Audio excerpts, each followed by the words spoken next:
All right, welcome to Razor Radio, Poppitt's Corner.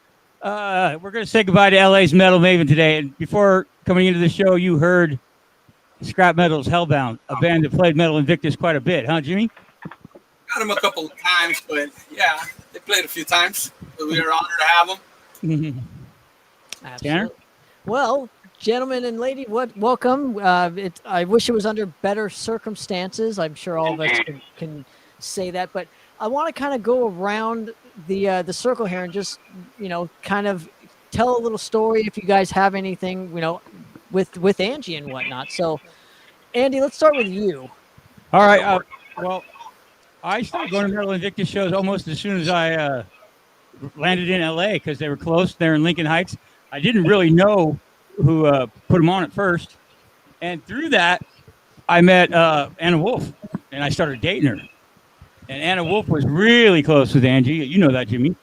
Right, right. We were together for like 2 years, and Angie was a part of my life just about every day when we were doing that stuff. So I got to be really close. Plus, Razor Radio and Metal Invictus, we did quite a few shows together, too.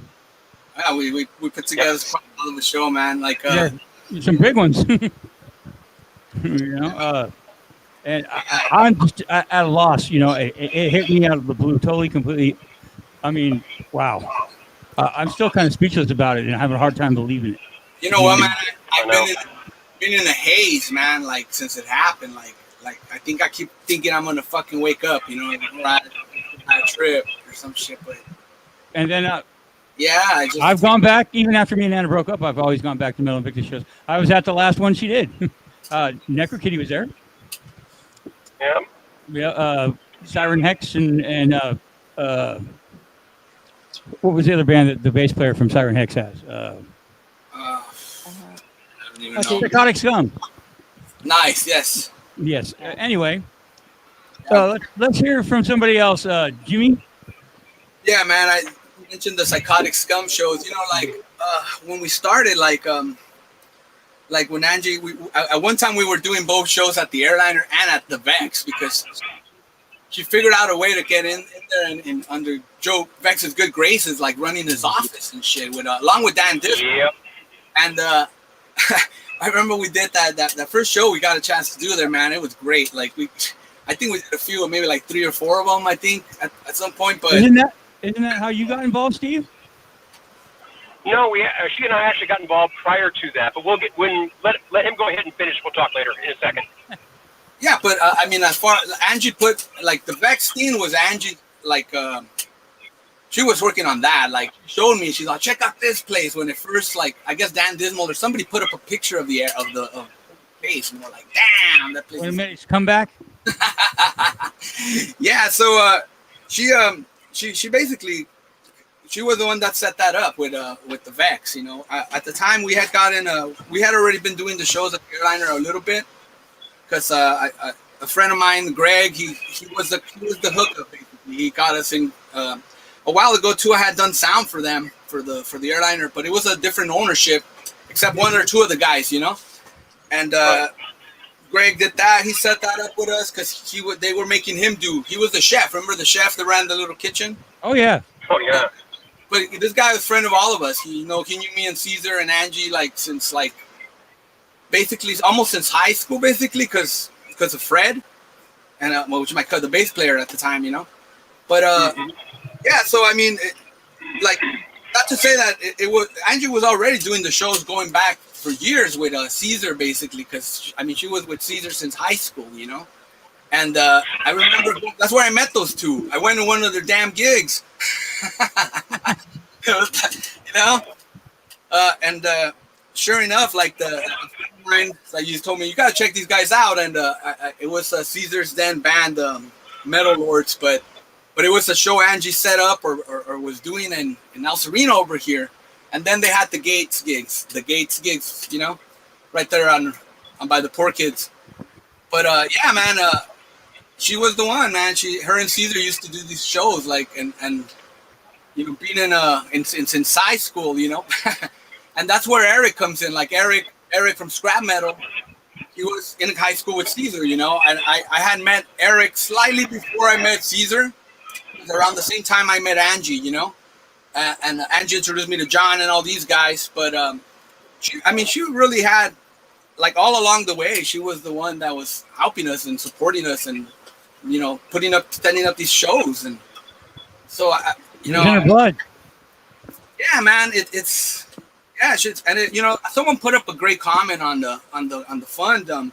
They put, like, one of her high school friends, you know, that Angie, she kind of had this ability to, like, unify all these different genres of people, of like different like bands, from the punkers to the greasers to the metalheads to the gangster rapper guys to the cholo guys, you know, like, because the school was so diverse, you know, but it had all these little cliques, and she found a way to, like, I don't know, make them meld together and shit with her events.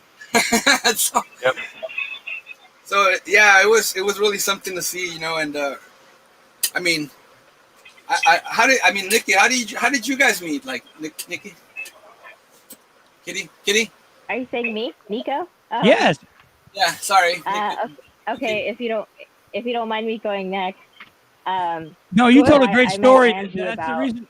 You told a great story the other day online, and it was really good. So why don't you go ahead? Yeah, tell us about it. That's the reason why I asked you. So, well, I thank you kindly for watching it. It was just, with our Facebook feed, it's just sadness. It's just like a blanket of sadness that we keep seeing. You know, whether it's Angie or somebody else that might have passed away. I wanted to kind of, like, flip that, because that's what Angie was about, was being so positive, and, like, how to make something, like, in a negative way and just flip it. Like, she was a game changer. And and so I wanted to, like, honor that and just be like, you know what, instead of writing something where it gets, like, lost in the feed, like, have that connection with people. And I just took a moment and I just, like, I said what was in my heart, and before I started crying, and then I had to, like, log off. But about 5 years ago, maybe 6 years ago, I used to go to Angie's show. So I was a fan first, and then I got to, like, know the scene, and I had a very sheltered life because my parents are military. So there was a lot of things I didn't know about the metal scene. And when I started getting into it, because it was a bucket list, I got to meet, like, other promoters, and, like, Chris and Dan, and, like, just everybody. But as a female promoter, you get a lot of inappropriate messages. You know, there was a lot of sad looking yams in my message boxes, if you will. I was not flattered at all. No. And it's not a flattering. I didn't know how to, like, take that in.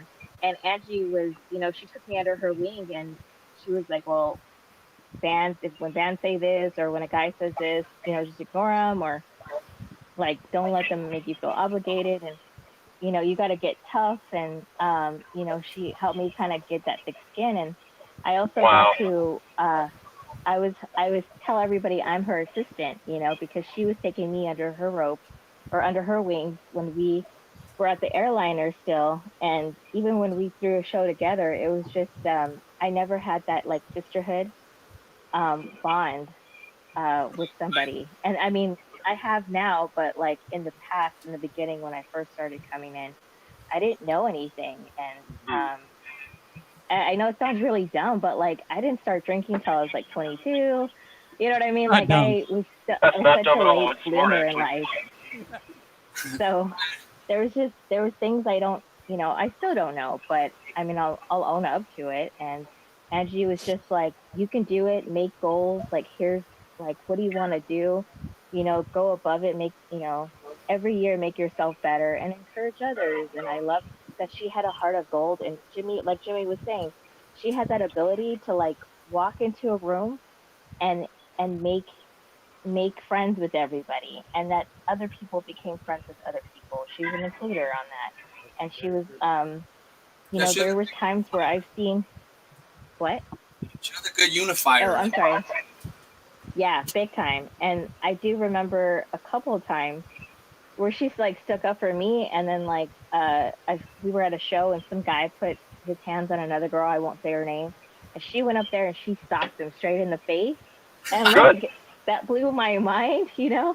And she was just cussing up a storm and she was like, you know, bleep, beep, you fool, you know, whatever. And he like drove off, but he like crashed into a tree. And it was crazy. But she was always, you know, taking care of other women so that they could, whether it was a night or for like a few months, so that they can get on their feet and succeed too. So I love that about her. She was just like, don't stop. Like, if this is what you want to do, like, keep doing it. She wasn't like it scared the hell out of me because like you know, I'm gonna be like, we were worried about lawsuits and shit like that, you know. Yeah. People. Yeah, he got down. But go ahead, man. I'm sorry, Steve. Go ahead. I'm going. Or Mike. Yeah. I see his Mike stone face over there. Go ahead, Steve. Okay, I'll jump in here, guys. First of all, Nico, that was what a fantastic tribute. That's a lot of what I thought about her. I knew her. I didn't know her as well as you did, but just to know she was such a champion of her friends, and that's what was special about her. I met her. It's a funny thing because I had actually met her because Anger's Art always had a tie to Lincoln Heights. That's kind of like where every last one of us, the Lincoln Heights, El Sereno neighborhood. So we always wanted to come back and play what we call the hometown crowd. And she starts booking the airliner. I reached out to her, and we started talking. And it's funny because I had been to the airliner. I saw the little dinky, tiny stage downstairs, and I said, no, we don't want to play indoors. We want to play outdoors. And then she actually, instead of texting or emailing or whatever it was, she gets me on the phone and she says, "Why do you have a problem with that stage?" Starts scolding me. And all right, I like this. I like this girl because, you know, she's going to cut me down the side. She goes, no, you're missing the room upstairs. You never saw the room upstairs. So then I went and took a look at, okay, let's do it. Anyway, short story long, the second show we did for her is the one that I think Mike and I didn't get the name of the gentleman speaking earlier, but talking about the Vex. Yeah, she wanted to bring Anger's Art back to do another show, and that was going to be on Labor Day of 2013. And Labor Day weekend is always tough because everybody's out of town. So when I told her, I said, we'd love to do it. We're all going to be in town. Let's do the show. I said, but we got to make it into an event. Otherwise, it's just another gig at the airliner. And she goes, well, what are you thinking? And I started rattling down a bunch of ideas. And she goes, I know what I can do. Like, I heard her snap her fingers. I know what I can do. I've got a favor I can call in. So we hang up. A couple days later, she gets on the phone with me. And she goes, I got the gig at the Vex. I'm building this thing into a monster. And she was so ambitious. Before you knew it, she ended up putting together that barbecue. The people that are here. That's right. We were all there. That's right. It was a fantastic night. Here's the best thing. Yeah, one of the best things, because she's a sweetheart, right? I never seen the other side of her, but she went on radio with a mutual friend of all of ours, a guy named Jimmy Caps.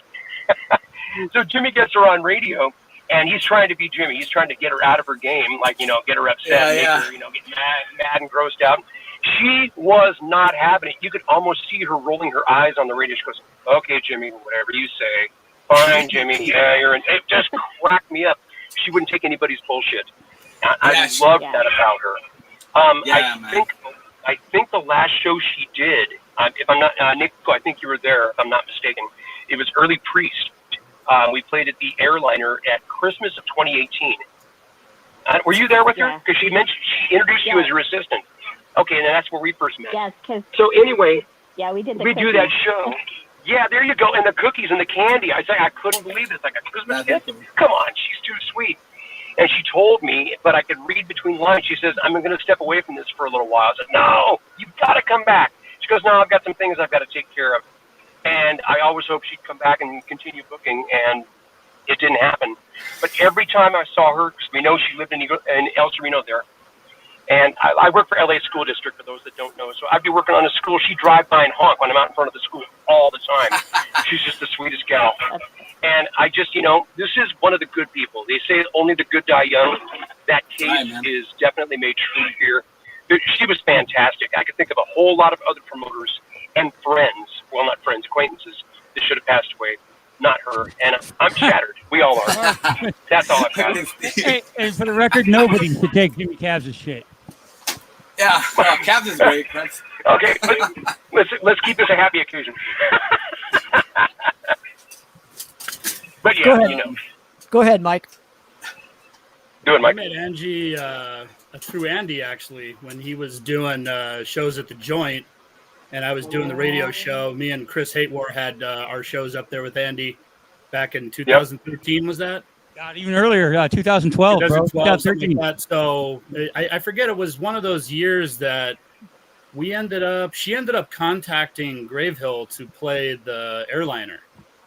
And That's right, I man. showed up to one of Andy's Joint shows. I know you were there, Jimmy, obviously. The helping one you out. played with deceased.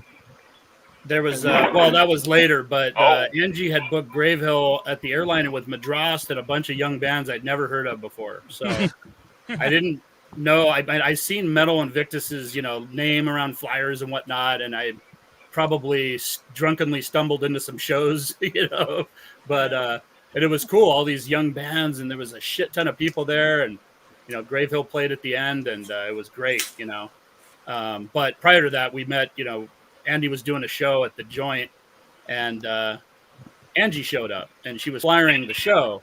Yeah. And I think she was talking to my drummer Red at the time, so I hadn't met her yet. And Andy introduced us, and then we hit it off, and we became friends from there. And it was just funny because, her sense of humor, that straight up, like, don't take no shit attitude came off, because, all I said was, yeah, the airliner's cool and everything, but those stairs are kind of brutal. Are we playing upstairs? Because we got heavy gear. And she's like, oh, you guys are old, huh? Yeah, I'm used to working with young bands. They don't care about that stuff. And I'm like, oh, shit. That wasn't even, she just totally fucking ragged on me. And I was just like, hey, our roadie, Big Rob, is way older than we are, man. Big Rob, you're going to have to do it. She's like, I know Big Rob. He'll do it. He doesn't care about the stairs either. So it was just funny. She was already ragging on us, and I was like, That's yeah, I like classic this. Angie. She's cool, man.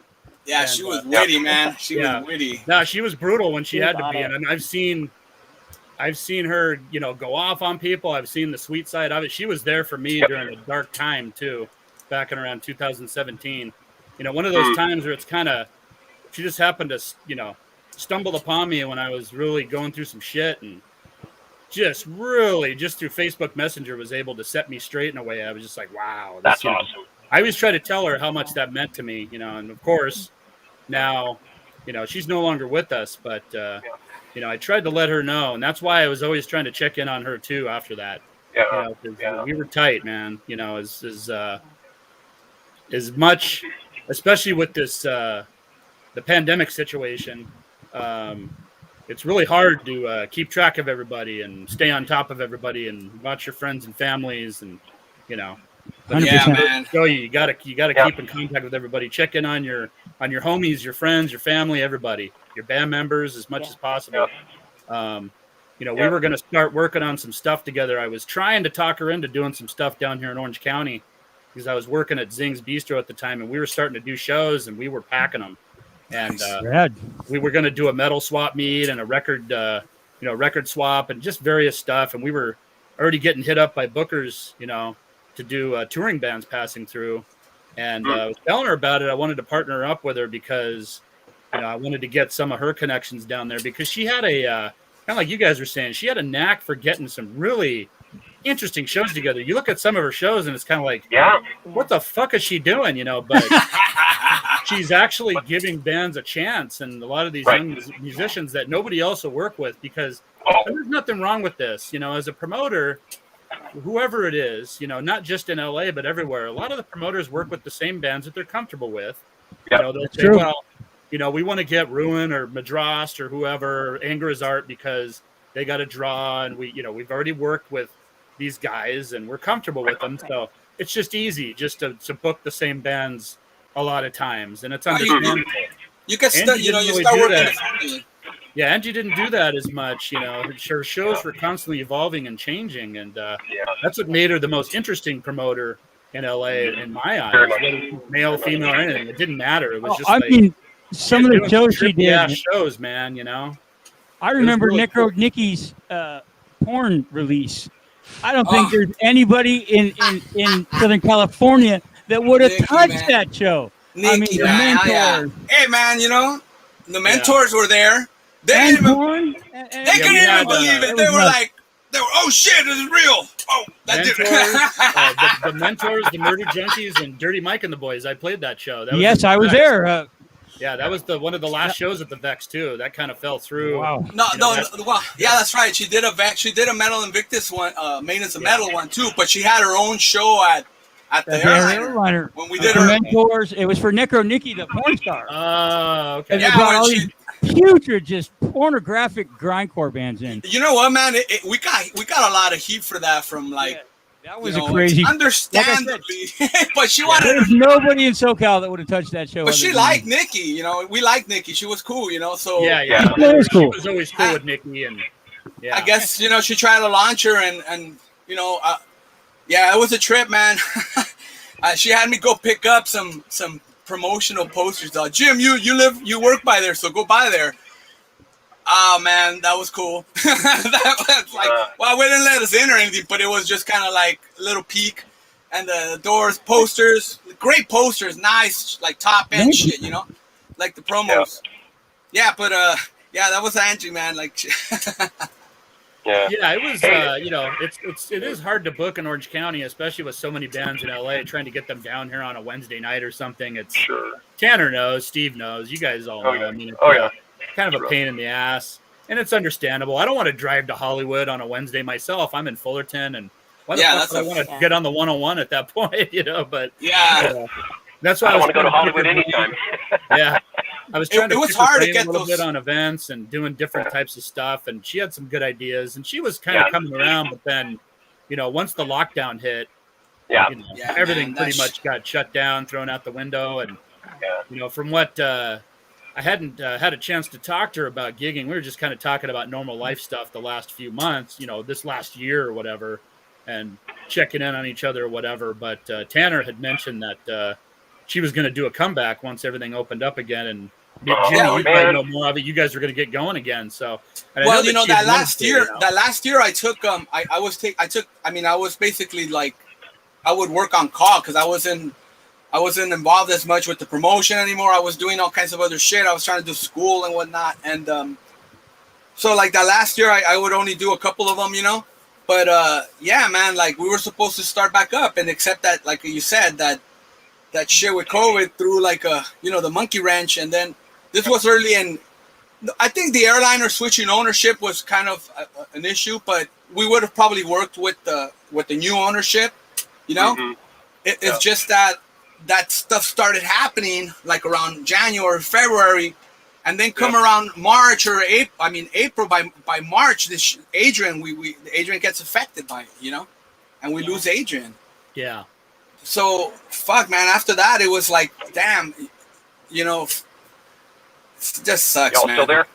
Yeah, we're all here. Yeah. You hear me? We got you, Steve. Okay. Sorry, I lost everything for a second there. Hey, Mike, if I can jump in there for a sec, can you hear me okay? Yeah. Okay. One thing real quick, just so you know, I wanted to share this with you, knowing you would be on this. Many times when I spoke with her, she really, really looked up to you, Mike. When she would speak about Mike Nelson, she was, oh my gosh, that guy, this guy. She held you in high regard. I just want you to know that she cared about you, and that was just something I wanted to share with you. And secondly, you also mentioned she would take a chance on bands.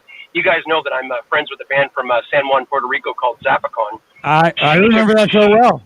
Yeah, she took a chance on them. In fact, Andy was involved with that show too. Yeah, those guys were great, man. Yeah, she took a chance. It's like anybody I talked to tried to get those guys a show in LA. It's like, oh, I ain't bringing a band from Puerto Rico. No way. She gave them a shot and put their foot on the ground here, which I thought was so special. We also brought the Ghost Next Door. Gary went from Sacramento BC's band down. Yep, exactly. Yep. Great night. Yeah, she was just down. You know, she was just down and didn't give a shit what people thought.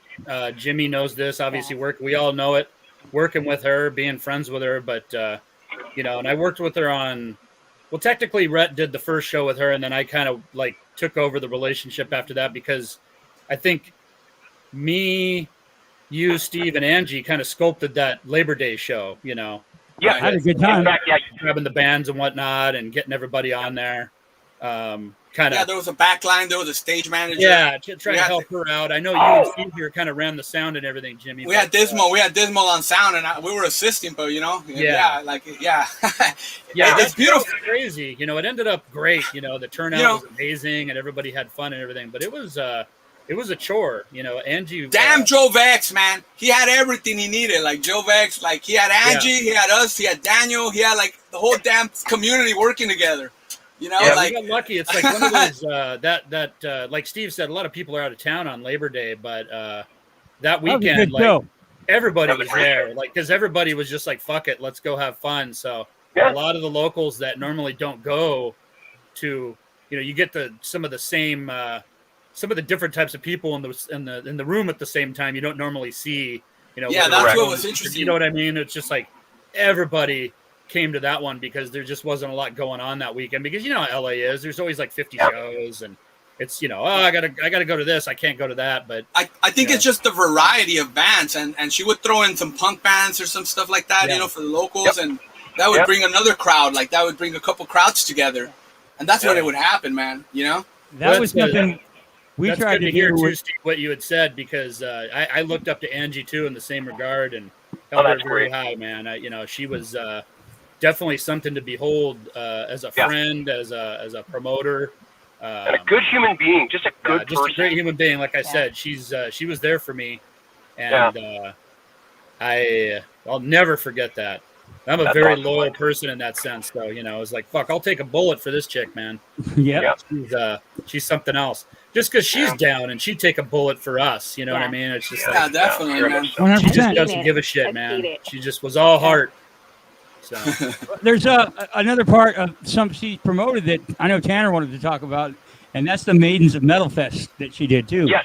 Which doing something for female in metal.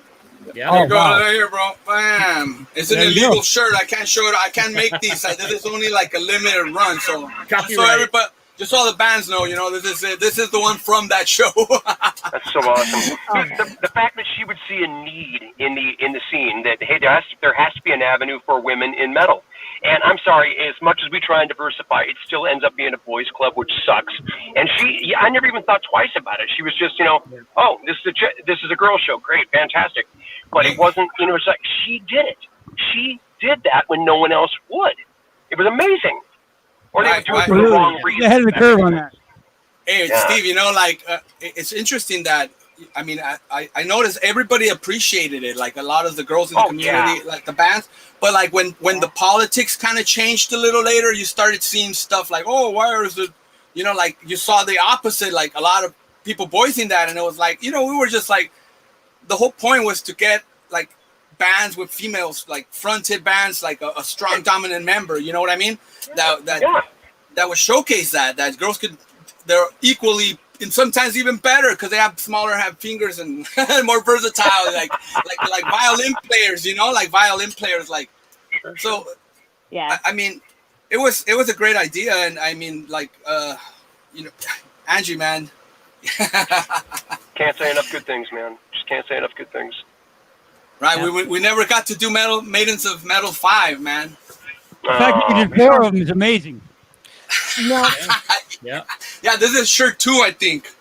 Yeah, shirt 2. See? No, can I jump in real quick? I know I just wanted to ask Jim specifically on kind of the essence of Maidens of Metal and kind of how it came to be. Like, did you guys just sit down one day and say, there's all these, and kind of look around and just say, hey, there's all these like kind of bands with females in it. Why don't we put something on to kind of showcase that aspect of our, metal community out here?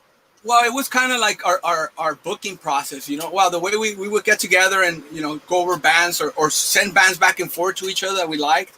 But we used to pull a lot of people from Reverb Nation, and we would do local area searches, like based on the locale. Like, so if it's at Long Beach, we look up their band, they're number one. And that's how we would stitch. Oh, I'm giving away trade secrets, but that's how we would stitch together like trade secrets, huh? Well, yeah, that's how we would stitch together these crazy lineups. Does anyone still have a Reverb Nation page? Well, there's still some people using it. It's a small community, but there's better stuff obviously now, but but that's how we did it, because it had the music right there, it had everything right there. We can go to their Facebook page or YouTube or whatever right through it. So it was useful, you know. Right.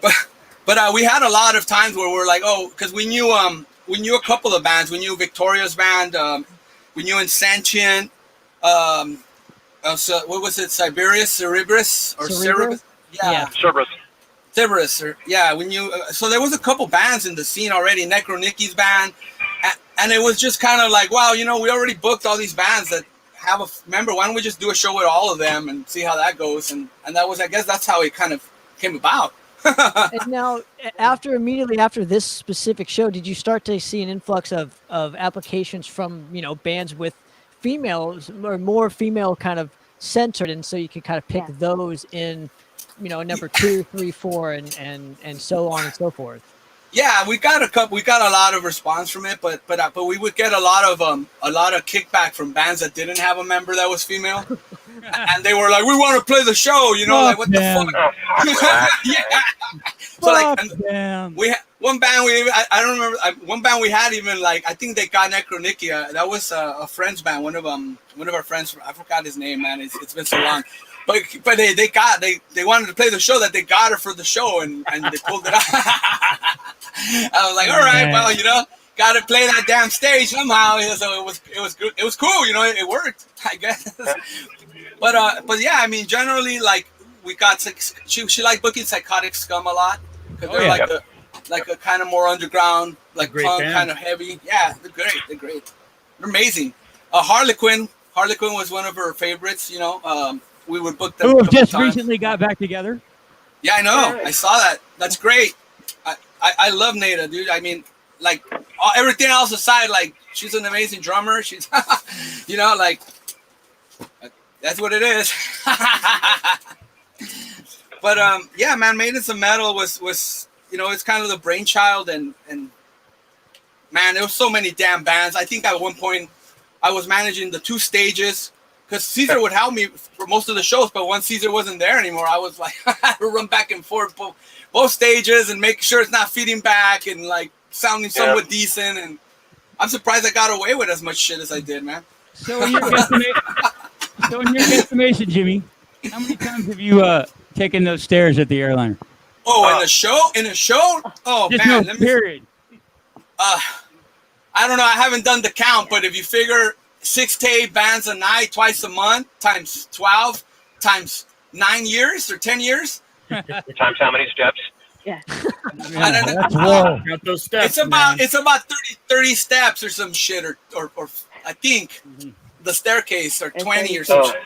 Yeah, you're like an Olympic gymnast, man. By the end of the night, man. Shape. Running up and down those stairs to the different stages. That was crazy, man. Oh gosh. Yeah, I was. Angie be on the PA. Jimmy, we need your help. Yeah.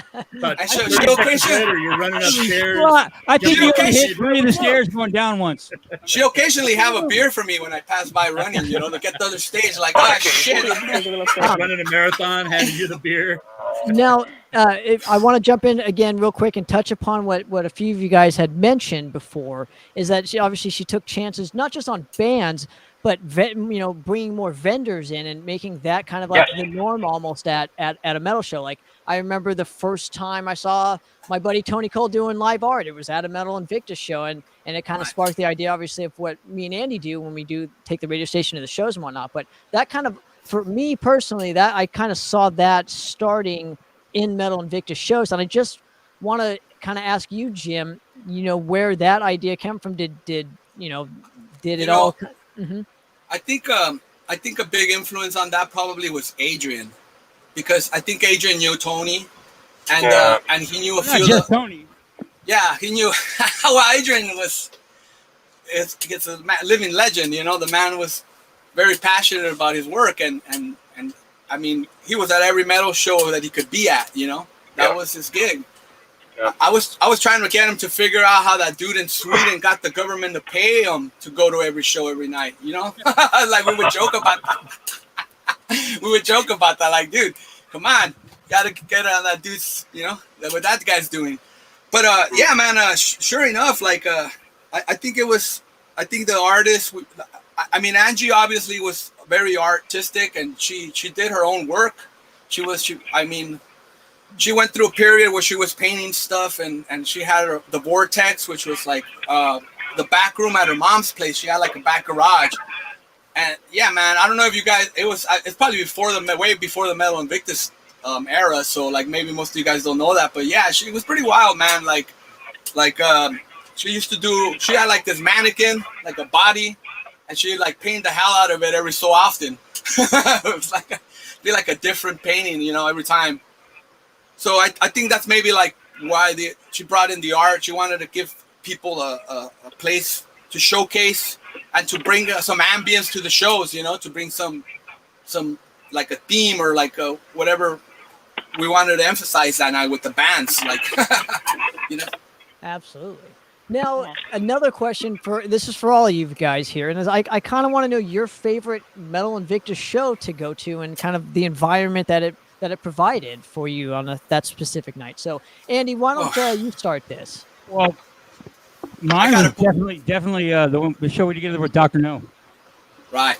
And nice. That was the first time some of my friends from NorCal, Hellbender and The King Must Die, had ever played in Southern California. They played that show. And along with, we put, like you said, Jimmy, eclectic mix of we had Destroyed Judas on that show. We had Night Demon on that show. Right. We had a pretty good mix of bands, and the airline was packed. And the fact that I got to share some of my old friends, like friends coming down, and my new friends, it was a memorable night. Though I had to work security during Dr. No, and that was not fun. Oh, that's right. You helped us out with security. Yeah, that was not fun. Absolutely.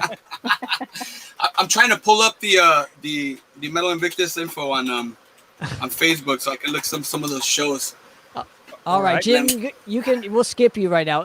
Yeah, go ahead. Nico, why don't you start? Go ahead. Okay. I would have to say there was a lot of shows because, like I said, I worked with her for probably about a year until like towards the very end when the airliner had closed. And her black metal shows, I know, what was it? It was a cover of Burzum. That one didn't fly so well, but there was a lot of other bands that I'm sorry, I missed just, like, took Hey, over. man, we had a few misses. Like, not every show was a cover a band success. that's never played live. But like there was a couple times I told her, maybe we shouldn't risk that much on that band, or I mean, I don't want to put anyone out or put anyone on blast, but I'm just saying like she would take a risk, and it would be like, we could probably manage. A few times we got lucky, like with I think it was with when Daniel Dismal, when we did a show with him, we co-promoted a show with Incantation, and that show, the lineup was. I was there. That show was off the fucking chain. Yes, sir. It was amazing. And, but it turned out that I guess one or two of the band members didn't make it to the show. So we were like trying to meet this number, like this high number, like to make sure we could pay these guys, And when that happened, it was like that Angie haggled with them and like, come on, you guys got to help me out here. Like, and I guess we're missing half the band.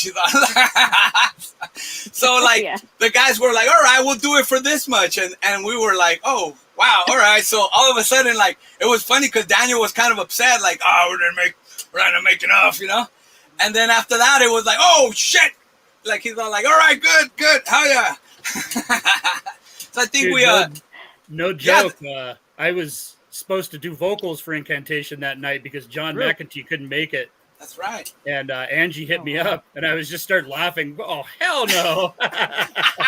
There's no way I can learn the songs. I thought I'd ask. So my buddy Wayne Serentopoulos from down in San Diego, I believe he ended up singing. My memory's a little faded now with that, but Wayne ended up taking over vocals that night. So, but I heard it went well, and everything sounded good. The rest of the band sounded good, and Wayne killed it, and everybody had a good time. So that's all that matters. Absolutely. Yeah, man, we had the full setup for that. That's the sound that night. Oh, yeah. I think everything was mic'd. Everything was like, Jesus, it was tough. Jim, tell us your favorite show that you kind of like, not giving more, behind the scenes, kind of from not from a behind the scenes aspect, but just from like an attendee aspect. What was kind of one of your favorite shows to either do or to be at within the Metal Invictus camp?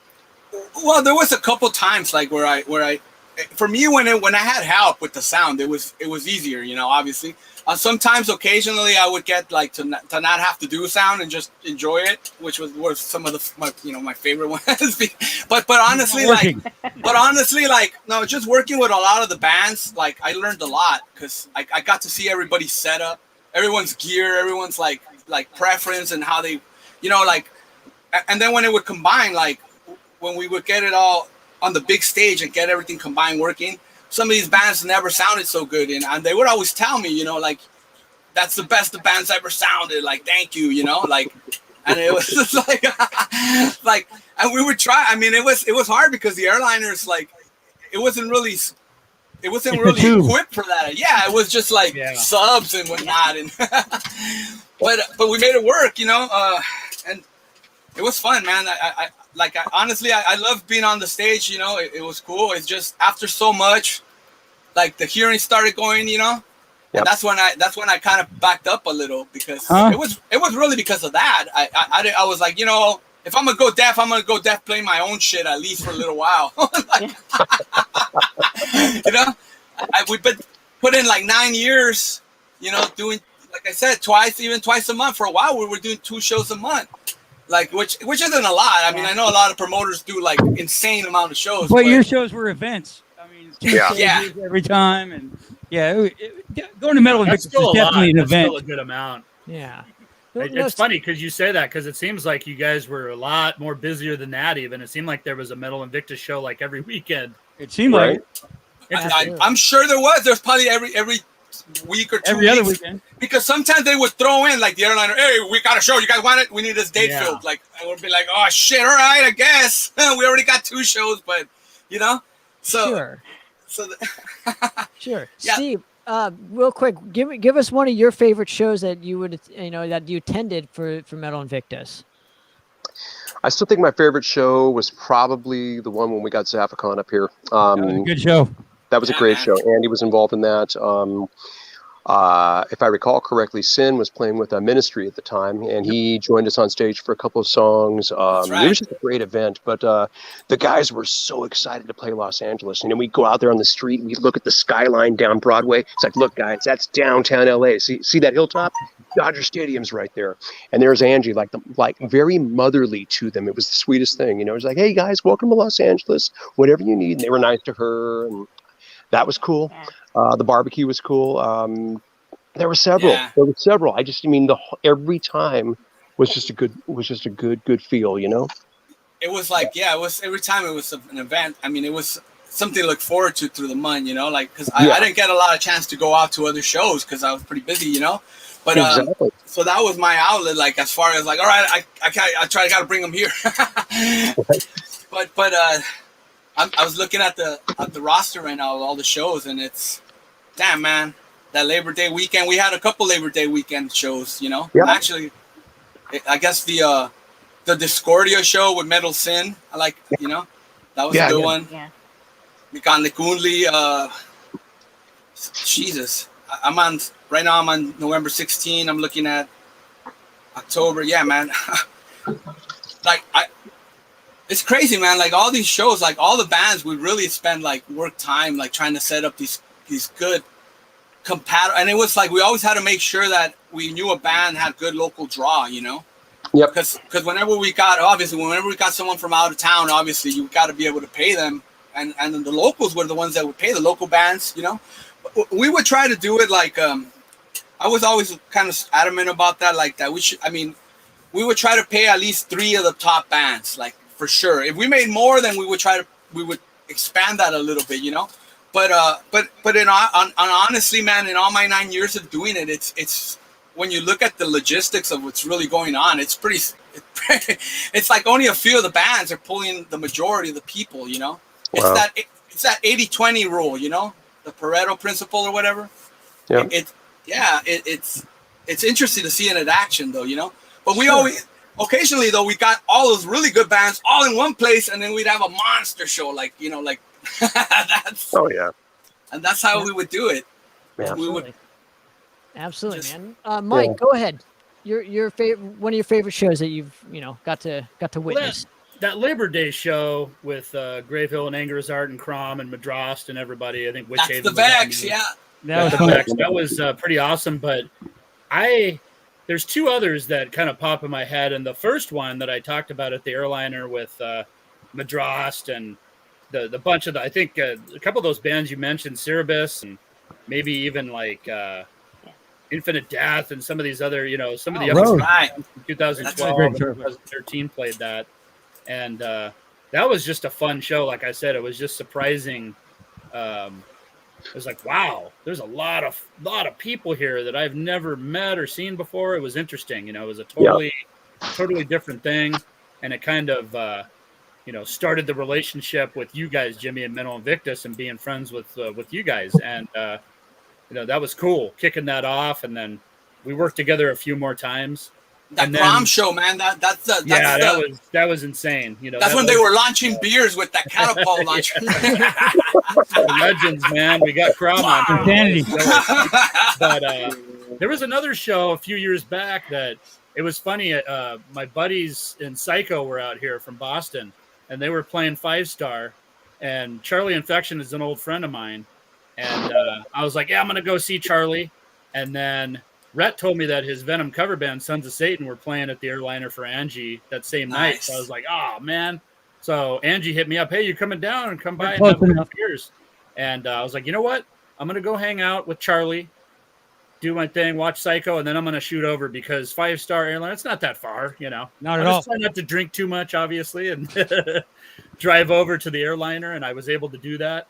Hang out with Angie, hang out with Rhett, Menno, and Matt. And then, she had a great turnout, both stages going. Jimmy was running up and down the stairs like he was talking about, doing the Olympic stuff. Edwin Moses is in the house, that's another. That's probably my big 3. It's hard to pick an absolute favorite, but that's the 3 that instantly come to mind. And kind of like what Jimmy was talking about too. I like that last one because I didn't have to play. So I didn't have to worry about merchandise and guests and playing and performing. I just have some beers and relax and enjoy my friends that were playing. My favorite show, man. My favorite show was probably that the first Maidens of Metal show we did. Because we had that Dia band from Santana or from over here, San Francisco.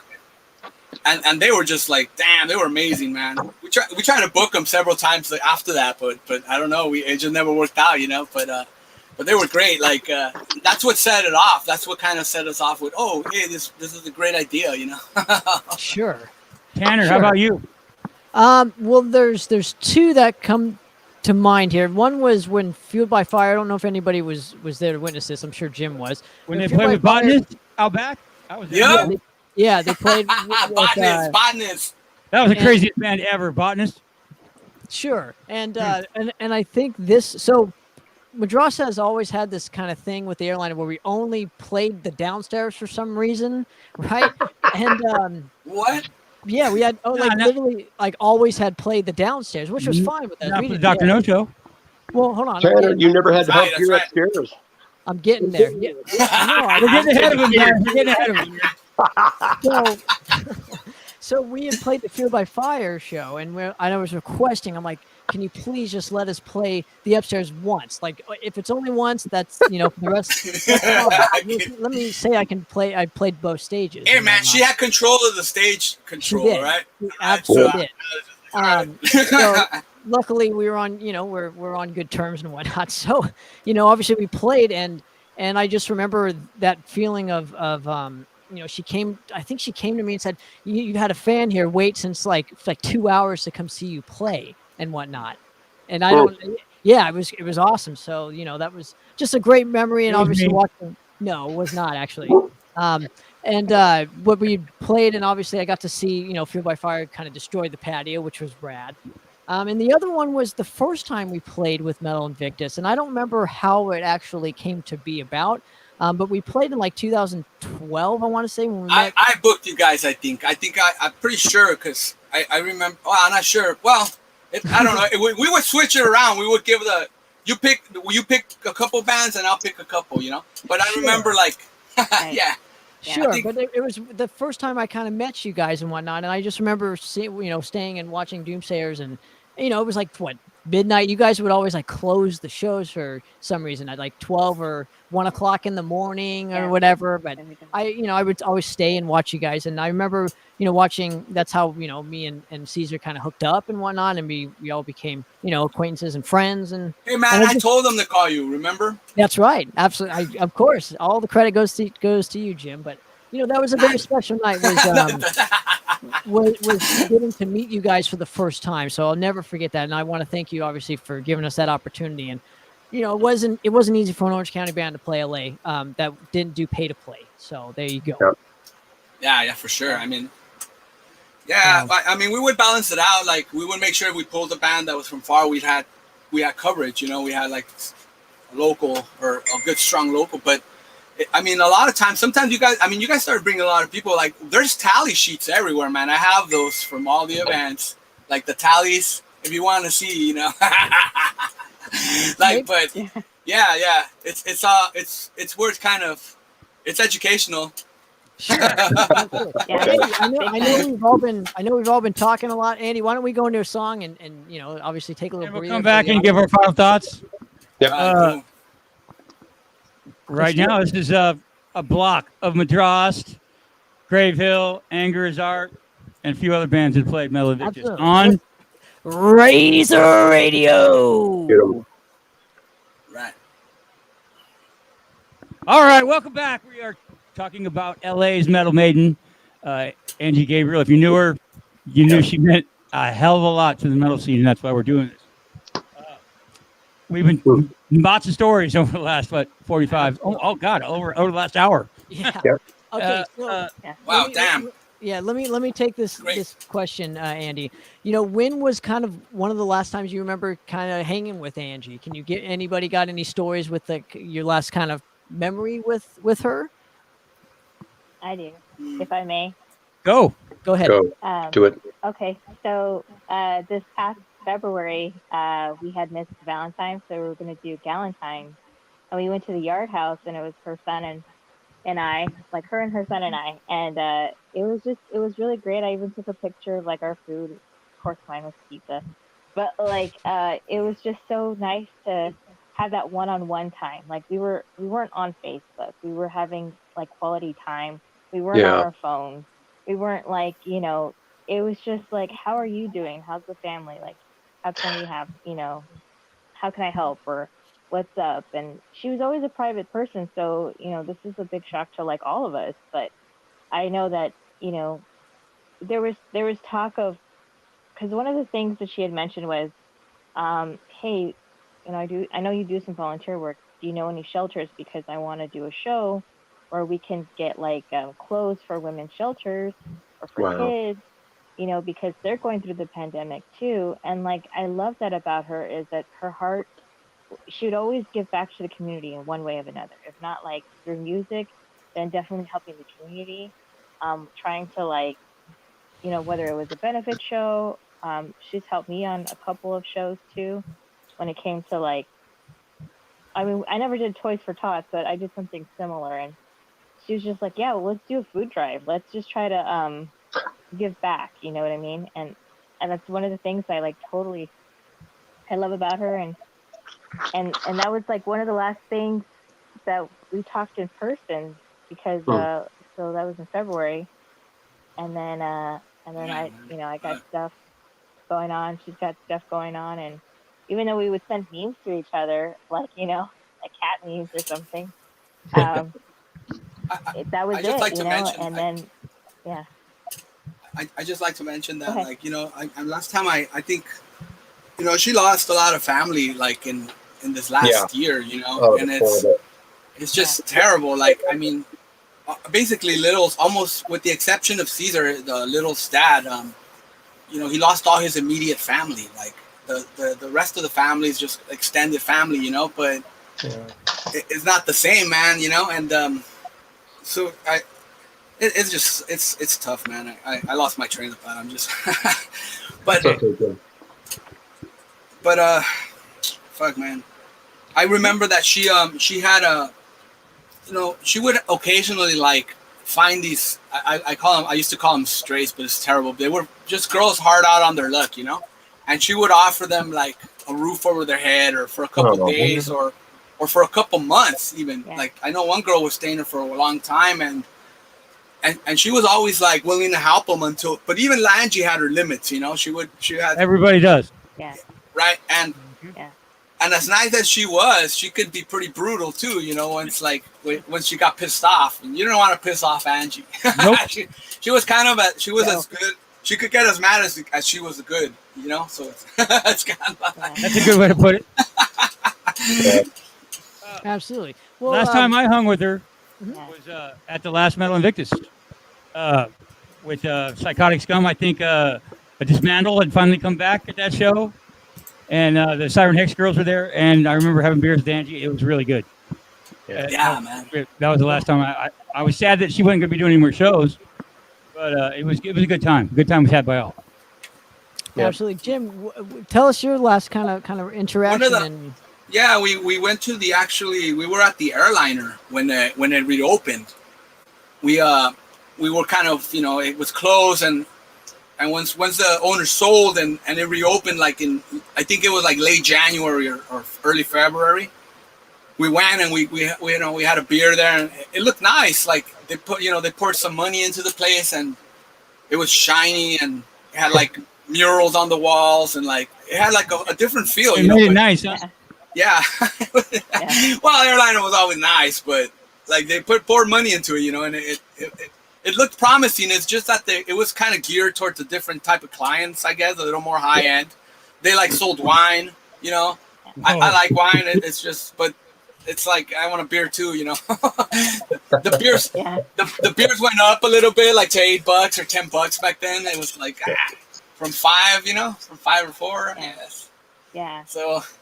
But that's one of the last times that there, and I guess the best last time was at Anna Wolf's when we watched the Game of Thrones season finale, right? Oh yeah.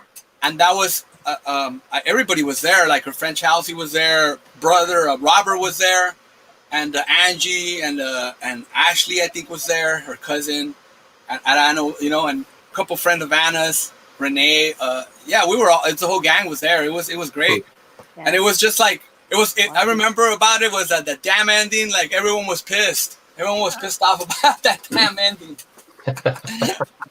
Especially Angie. Yeah. She was like, like. I can see it. Absolutely, Steve. Go ahead. As far as last interactions go, I mentioned it when we did, it was that early pre-show that we played at Christmas time in 2018. But I do have to say one thing. After she passed, everybody was sharing messages online. And a friend of mine you got to remember, I'm a lot older than all you guys. Look at this great beard. I'm serious. No, not even. Anyhow. Age is a number, man. Just a number. There you go. But somebody who's familiar from the 70s, actually. There was a promoter who was based in Pasadena. Her name was Gina Zamparelli. I know. Okay, you all remember Gina Zamparelli. I know and her well. she passed away a few years ago, but she used to book Brooklyn's Palace. And she, as we were sharing stories, my friend Richard Reeves gets onto this comment. He goes, my gosh, she sounds like a mirror image of Gina Zamparelli. And it hit me like a ton of bricks that she really was. Right. On the underground scene versus the mainstream scene, they were one and the same. They probably never met. And they're both gone now. And here's the thing that bothers me, guys, is I said it earlier, we lose the good people. Do this. I mean, okay, it's great that we're all together on these things, but take a chance. Go reach out to your friends and give them a hug. Just let them know you care about them before you don't have the chance to do it again.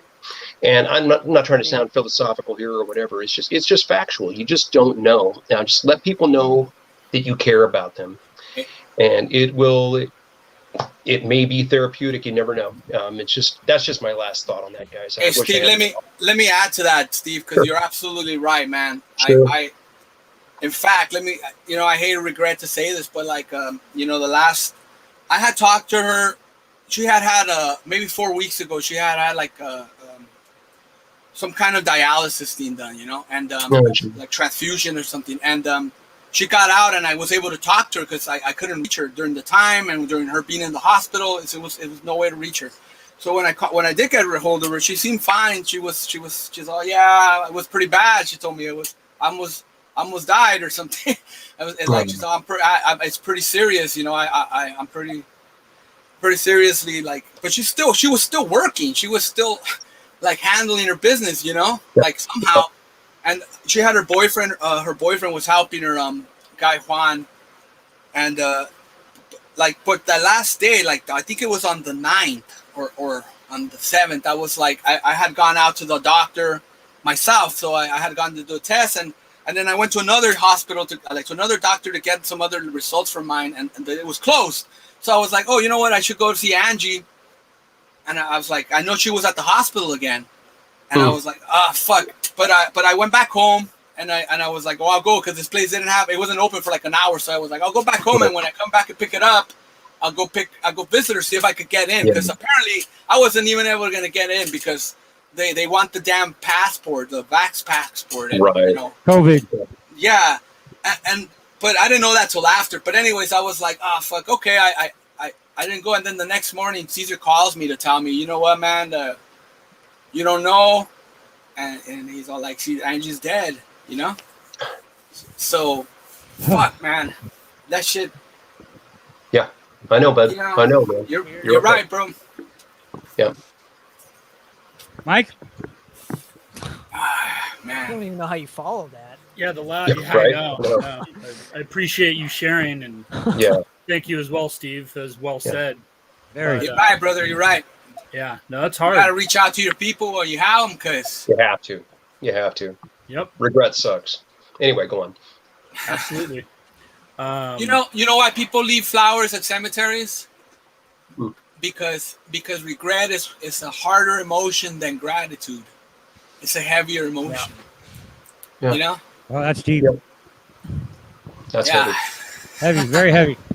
Mike, you got anything you want to add? Because if not, I'm going to end this with one of Angie's favorite bands of all time. No, real quick. What is it? Slayer. The last time I saw her in person was 2019 at that one of the shows she was doing that I was talking about up there. So I got to hang out with her a bit, and that was great. Other than that, unfortunately, it's just been through, Facebook Messenger and like Nika was saying, memes and just bullshit, checking in on each other since then or whatnot, which is fine, but it's not the same. Right. It's definitely not the same.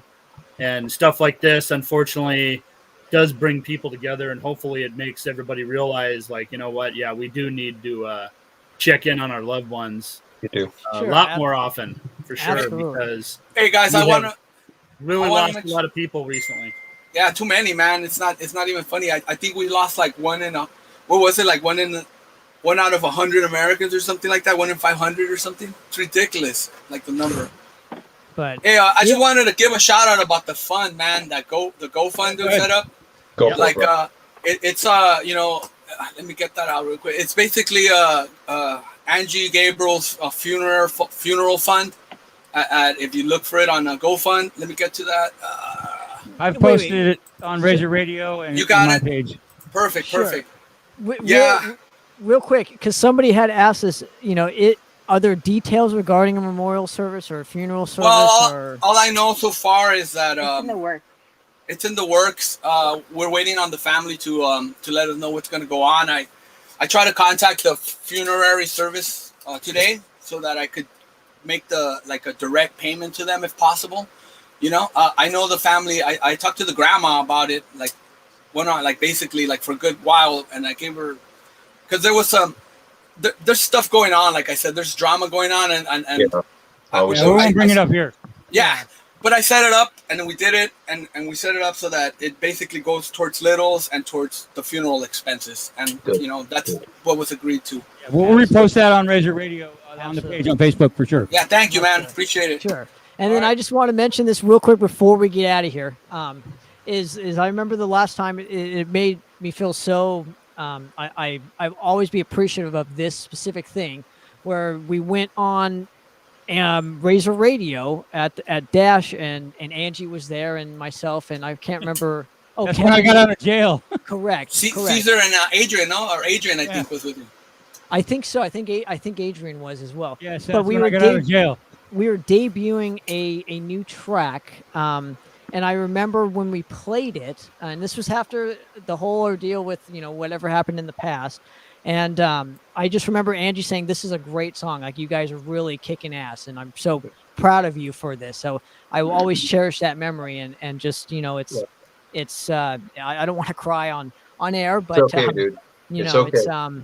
we didn't end up communicating as much as I would have liked to. Obviously, it's a two-way street. I should have reached out a little bit further, but I will always be appreciative and know that she cared for everybody and myself, even after things happen, and just that was the kind of person Angie was. So Andy, why don't you take it away? And I want to thank everybody for coming on and sharing your guys' thoughts and stories and hanging. And those of you that really knew Angie knew she had a favorite band, and it was fucking Slayer. She was a huge fucking Slayer fan. And, she liked Battery too. Battery. Yeah, she did like Battery, but but Slayer was her band. She would have told you that. And I figured we talked about Slayer once, and we agreed that Hell Awaits was their best record. Which shit. I still think to this day Hell Awaits is their best record. And we're gonna go ahead and end it with "At Dawn They Sleep." Nice. Right now on what, Tanner? Razor Radio. Thank you guys for joining us. Thank you guys. Thank you guys for the invite. I appreciate it, man. Absolutely. Hopefully we'll see you do this again. Thank you kindly for the invite. Sure. All right.